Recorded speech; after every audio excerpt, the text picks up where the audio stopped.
that we are filming today the echo session for education. So please mute your phones and pagers to minimize any disruptions.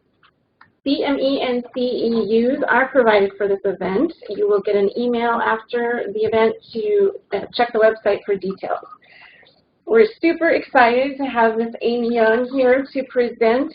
She is our inpatient pain and palliative care pharmacist here at ANTHC, and this is the first of a dual project talk. So the title of her talk today is Pain Management Opioid Review.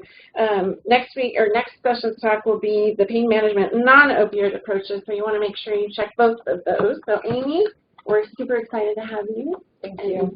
Take it away. So what we're going to do today is we're going to understand the basics of how opioids work and how to choose an opioid regimen.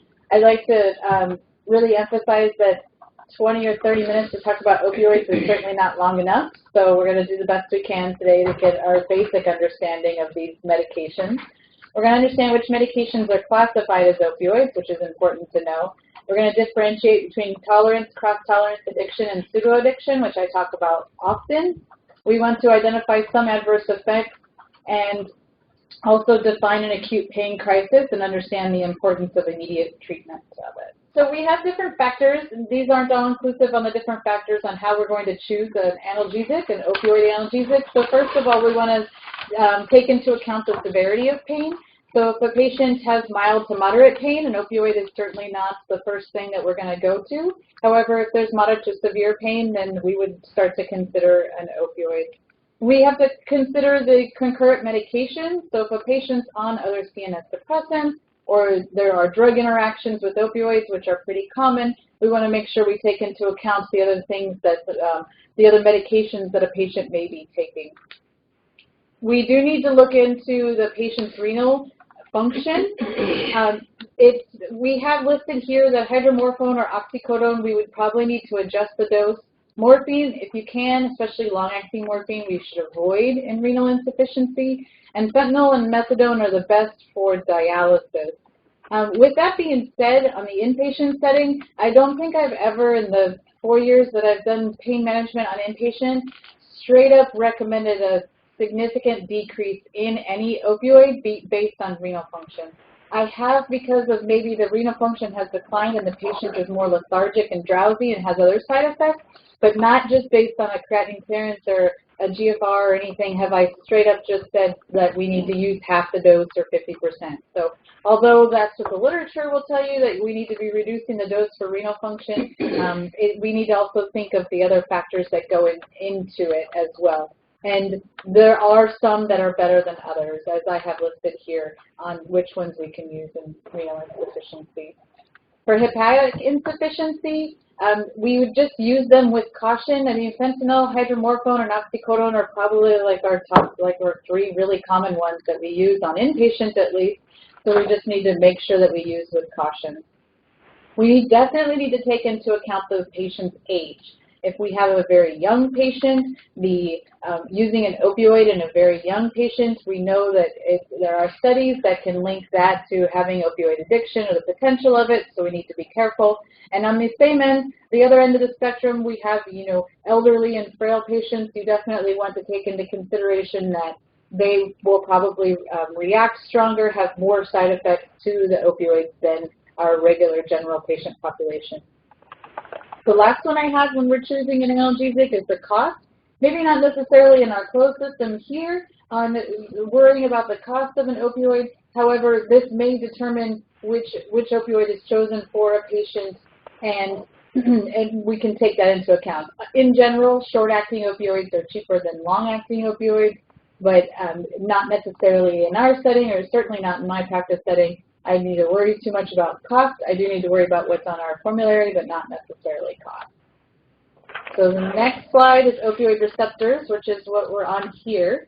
And what we have with opioid receptors, this is probably just certainly a nerdy pharmacy slide, but basically opioids work on different receptors. So we have mu receptors, which are the primary location where opioids work, but we also have kappa and delta. The medications that work straight on the delta receptors have not been completely successful. Kappa receptor opioids are new and emerging. Most of them are pretty mixed. And if we go to the next slide, the reason why this is relevant to you is because these are what opioids do when they work on certain receptors. So if we have an opioid that works on the mu1, mu2, or kappa, it's going to cause that analgesic effect, which is what we're looking for. However, mu2 seems to be like a bad guy and causes respiratory depression, euphoria, which is I would still put into the bad guy category, and decreased GI motility and physical dependence. So we need to make sure that we understand that the different receptors have different causes or side effects. The next slide I have are the pharmacological effects of opioids. So we have sedation and anxiolysis. So they can cause drowsiness and lethargy. They can cause apathy, a cognitive impairment, or a sense of tranquility. And we have depression of the respiratory depression. So the main cause of death from opioid abuse and overdose is our respiratory depression, especially if you combine opioids with alcohol and other substances of abuse, then the respiratory depression component is the one that is the primary cause of overdose. It causes cough suppression, which may be good. If somebody has a really severe cough, they do work on the cough center in the brain. They can constrict the pupils, and so this is one good thing that we can, something that we can use to check for opioid overdose is checking the patient's pupils. GI symptoms, we know very well that these can cause diarrhea. Constipation. Shoot. They'll relieve diarrhea as a result of their direct action on the intestine. So chronic pain patients do not become tolerant to the constipation, and I'll talk more about that coming up too. So opioids can release histamine, causing itching and more severe allergic reactions, including bronchoconstriction. So it also has mast cells in the peripheral tissue that release histamine, resulting in vasodilation and orthostatic hypotension.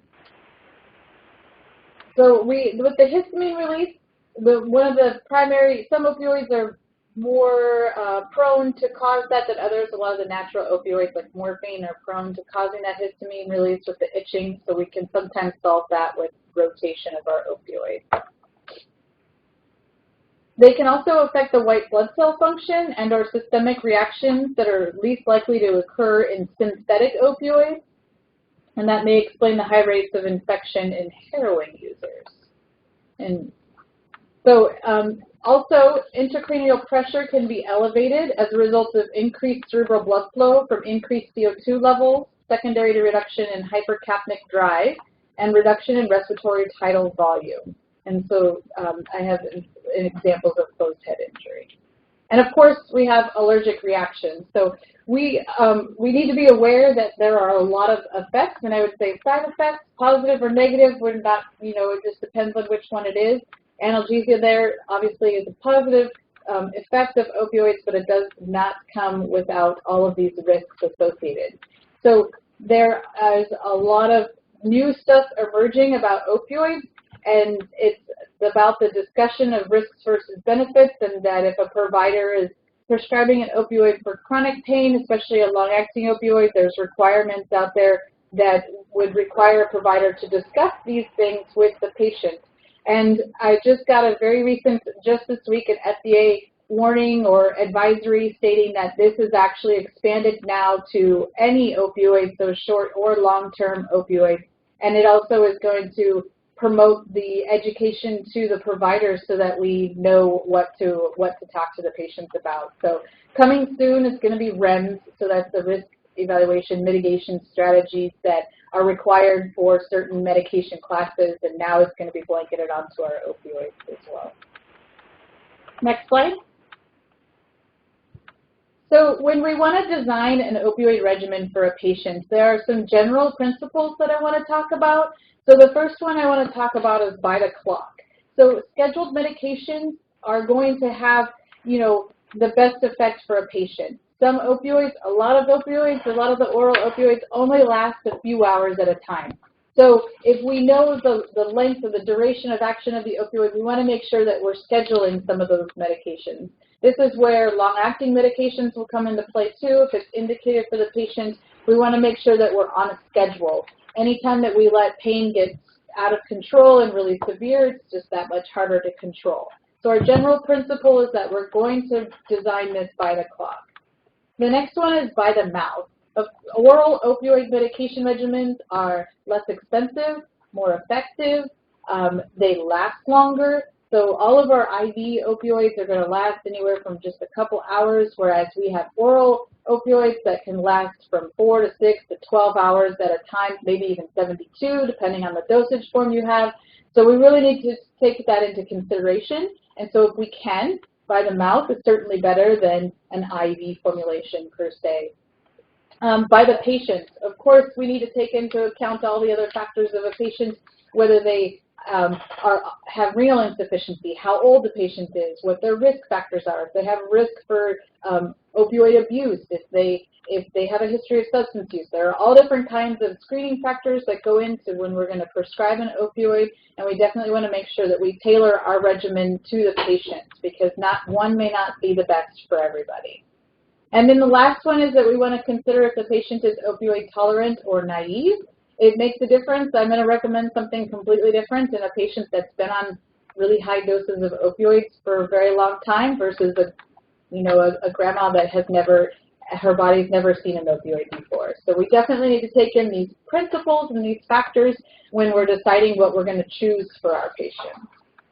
Next slide.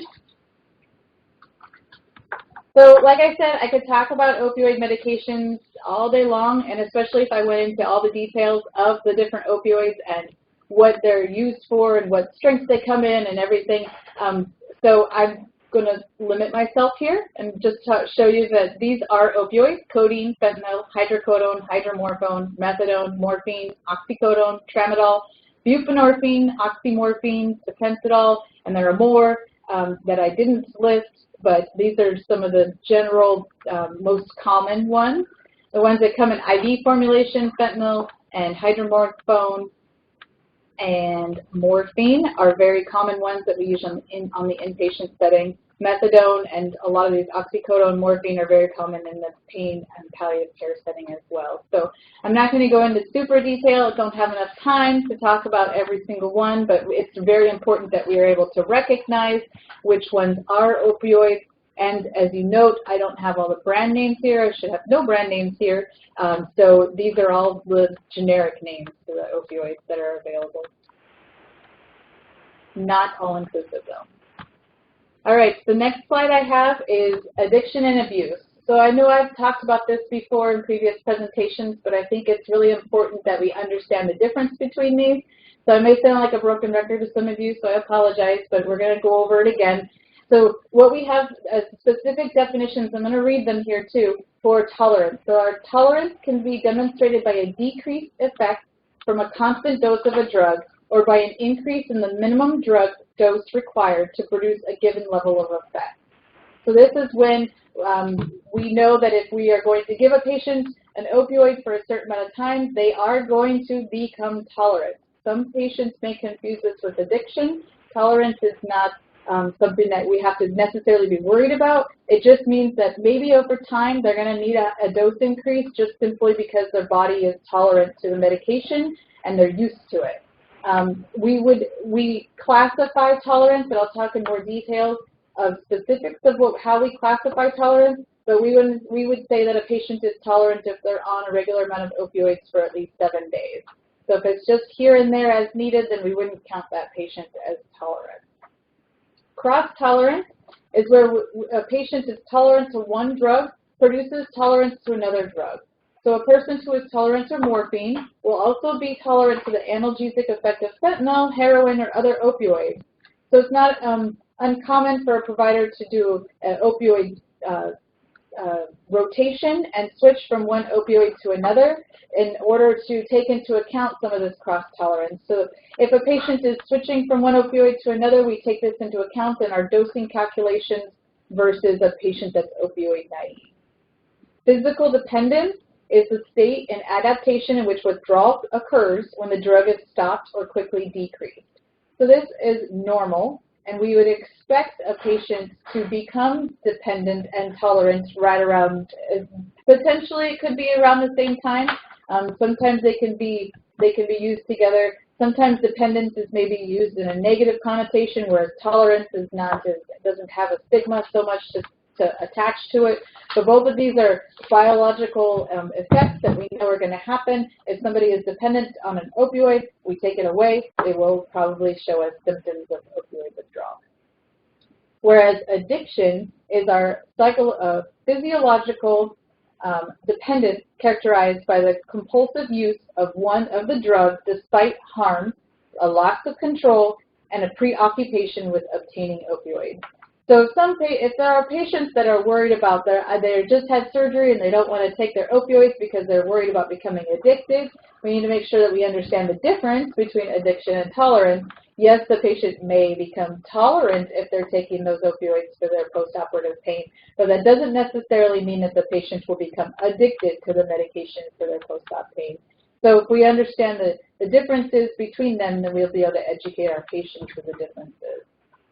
Lastly, we have pseudo-addiction, and this is when patients will exhibit behaviors associated with addiction, and they may have pain-seeking behavior, but it's only because their pain is inadequately controlled. So once we get good pain relief, then the behavior usually goes away. So my best example I have of pseudo-addiction that I've seen is that the grandma that was on inpatient that was pocketing or like storing her acetaminophen tablets in her bed, and the nurses were finding them under the sheets and stuff, and it was more of a pseudo-addiction picture because she was afraid she was going to have a time when she was going to go into uncontrolled pain. And so once we got her pain better controlled, there was less, and more education. There were less tablets found in her hospital bed. Next slide. So with addiction and abuse, I've talked about this before. I've actually done a whole talk, which I think is a really good one that maybe we can think about bringing back too, is how we're going to prescribe opioids for patients that have a history of addiction abuse or around addiction and abuse. So the one thing that there are available a lot of different tools that we can screen for risk factors for patients that may be at risk for addiction and abuse. And if we have those risk factors, then we may prescribe a little differently. It doesn't mean that opioids would be contraindicated. It just means that we might have more screening, more urine drug screening, or less quantities that we're giving out. It might aid in like change which medications, which opioids we choose, etc. You can do pain contracts, and all together we're going to start with low doses and we're going to go up slowly. So even though they are well-known challenges, I totally understand that these are very challenging patients that we are dealing with that have a history of addiction and abuse.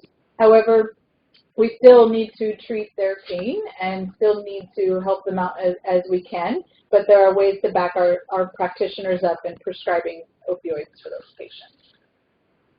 Next slide.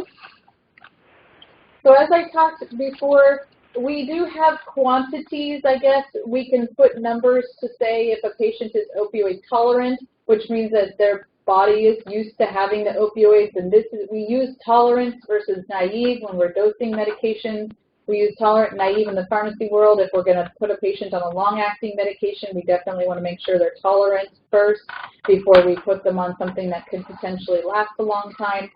So there are numbers here: morphine equivalents of oral morphine, 60 milligrams a day, oxycodone, 30 milligrams a day, and we would say that it would be these doses a day for at least 1 week. Or if the medication that the patient's on is not on the drug, we would do the equa-analgesic dose of that for at least 1 week, and we would consider our patient opioid tolerant.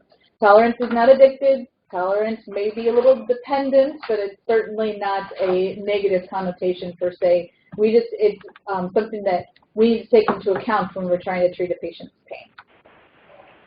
Next slide. So I continue to be a pharmacy and pain management nerd, and I have an entire book on opioid conversion. So I can definitely talk for a long time about converting opioids. There are different charts and tables and calculators out there which are all A-okay to use. I think most of them are okay to use. They're all pretty close to the same. This is a compilation of this chart that I have here is one that I use on inpatient, and that It goes very consistent with the books that I have that goes along with opioid conversions, and it's very consistent with the palliative care resources as well. The whole purpose of a conversion, I don't want to go into tons of detail on how to convert from one opioid to another, but I just want to tell you that yes, I have a chart here for you, and yes, that 300 milligrams of oral morphine might equal whatever milligrams of IV hydromorphone. That doesn't mean that that's exactly what we're going to prescribe the patient. We need to go back to my original slides where I talk about that we need to take into fact all the other considerations, and that it's a calculation, but we also need to take in the clinical picture as well. So this is just a guide. It's not a pure, like, okay, this is how much they used yesterday, and this is how much I'm going to switch them to a new drug today. So if anybody wants further instruction on conversions and such, I'd be more than happy to talk to you offline about how to convert. Next slide. The next slide shows conversions of methadone, because methadone kinetics are not linear, so the conversion gets really muddy, and it's very difficult to really gauge on what doses we're going to use for methadone conversion. The key to the methadone conversion is that we're going to start low and go slow. So you won't necessarily go wrong per se if you start super low, even though your calculated conversion is a lot higher.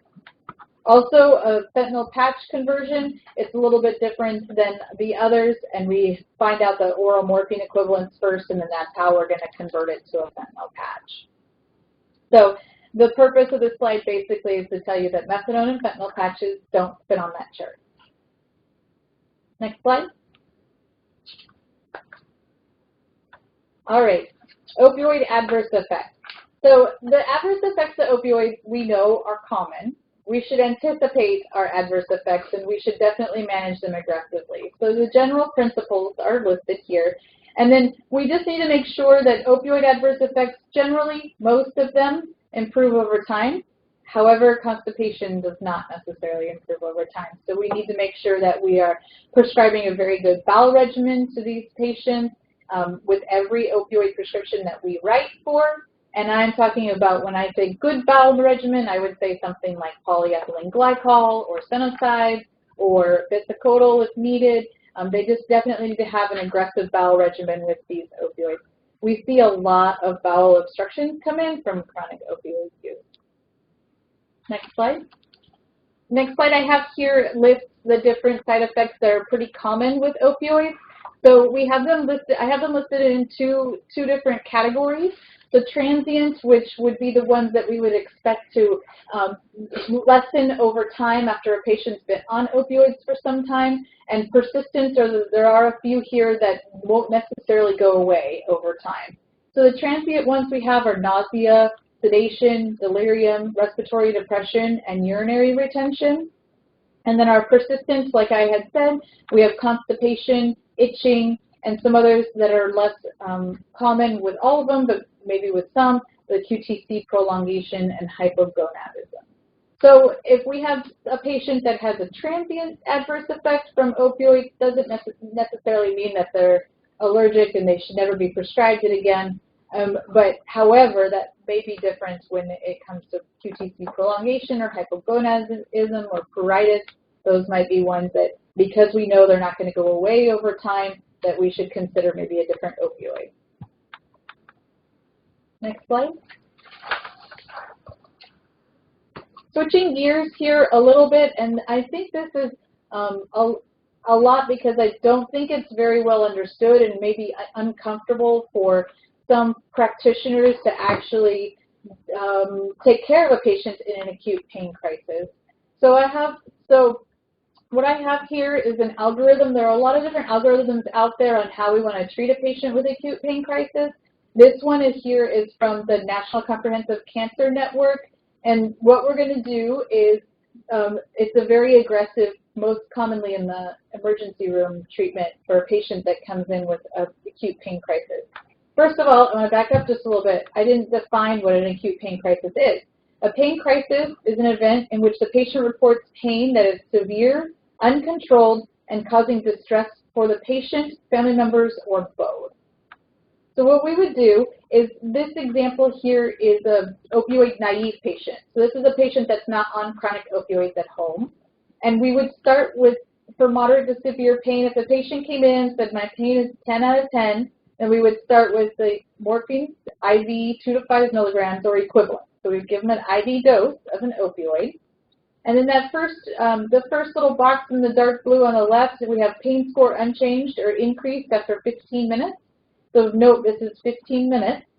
If that's the case, we're going to increase the dose by 50 to 100%, and we're going to keep doing that until we can get the patient all the way down over to the right-hand side where the pain score is decreased to a 0 to 3. Then that's where we would continue the current effective dose and then have a pain management plan after that.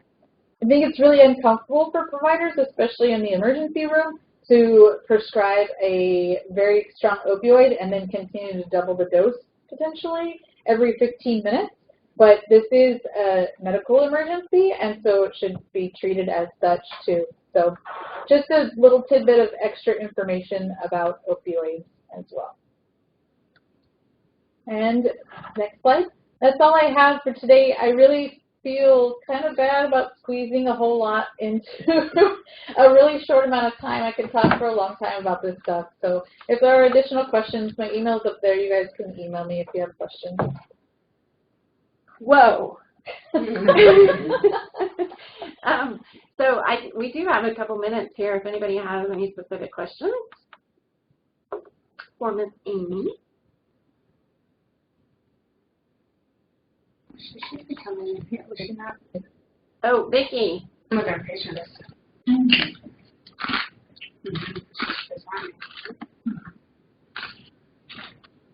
Vicki, did you have a question, or where? They took off. Maybe. I think the wrong button was hit. Whoops. Okay. Chris, what was your question? I was just going to ask Amy, can you expand upon like the conversion tables? Listed out like for cross tolerance, like Because you didn't 5 to 50% reduction. Yeah, so Chris is asking about converting opioids. So if you're converting from one to the other, you wouldn't do a straight conversion because you need to take into account cross tolerance. So a patient that's tolerant to morphine may be also a little bit tolerant, or we don't know necessarily how tolerant they are to oxycodone. So in order to take that into account, we would reduce the dose when we're converting.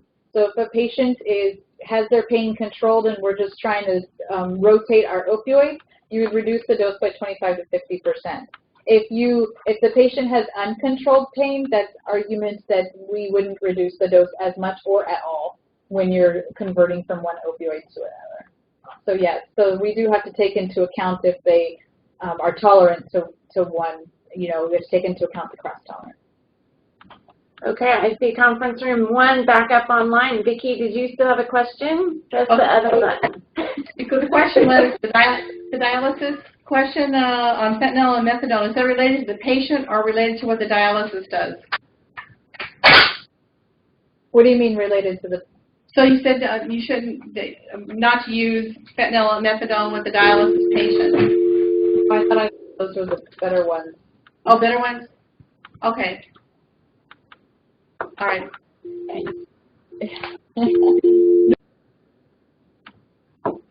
Okay, anybody else have any questions?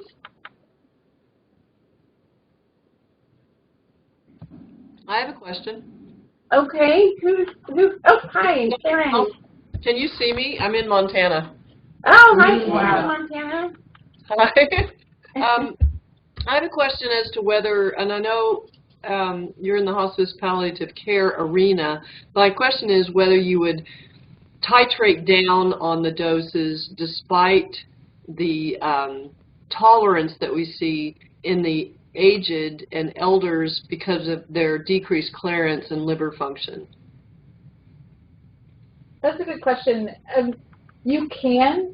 I'm in support, I think in general, I'm in support of titrating down on the opioid medications if their pain is controlled and seeing if we can find that lowest effective dose. So right. if we had an elderly patient that had a particular, opioid regimen and their pain is not controlled, I certainly wouldn't, I think the providers would think I was crazy if I asked them to decrease the pain medication for the patient. It may necessitate changing to a different opioid or trialing something different, but I think in general, the times when I would, actually there's 2 times that I would recommend lowering doses. One is if the patient's pain is controlled. The other is if we increase the dose and the patient didn't have any pain relief, then I would actually argue to take the opioids away altogether. Wean them off, obviously, but take them away altogether. So. Well, one of the questions I get asked a lot is when someone uses the same dose, and we just touched on this a little bit last ECHO presentation, but the issue of leaving them the same, the cognition gradually declines, the renal function declines, and the PCPs are asking, is there another way to assess? Because they have a harder and harder time evaluating the severity of the pain and the impact of the pain in some of our elders, but they're on the exact same doses and their adult children are just reluctant to reduce them. And my thought would be, you do need to reduce them and reevaluate, but the adult children are not usually very gung-ho for that. So the question then comes back to, well, gosh, you know, their overall medical condition is declined, their respiratory function is declined in the aging process, and the renal functions clearly declined based on some lab values. So my question would be just if you come across that in the literature or you see that, they're really looking for some concrete objective information outside of what you're talking, you know, the pain is harder and harder to assess in these in this population. So and I can see that I can see that being very challenging to be able to assess. I mean, those situations you can certainly, as the patient gets older and as all of their functioning declines, you can always at the least reduce the dose and see what happens. And certainly if patient goes in excruciating pain, that's the last thing you want to cause, so you can simply go back up on the dose. But yeah, it is challenging. But what I've found really interesting, just on a clinical, clinical observation that I've found, is a lot of the patients that we get off of the opioid, some of the chronic patients that we see in the hospital very commonly that will have reasons to be on chronic opioids but maybe not necessarily benefit very much from them, and we will wean them off of their opioids, they actually feel better. And a lot of people will tell you that too. Yeah, and I do realize that's kind of my field, and that's what I try to encourage them to do. And so if there was, in fact, if someone could do this as a project and actually just get a population that they did actually titrate down based on renal function alone, or pick an objective marker that you thought was valuable, because that would give them the liberty to try. Because even in trying, like you just said, nobody at this point is wanting to put the customer owner into a severe pain crisis.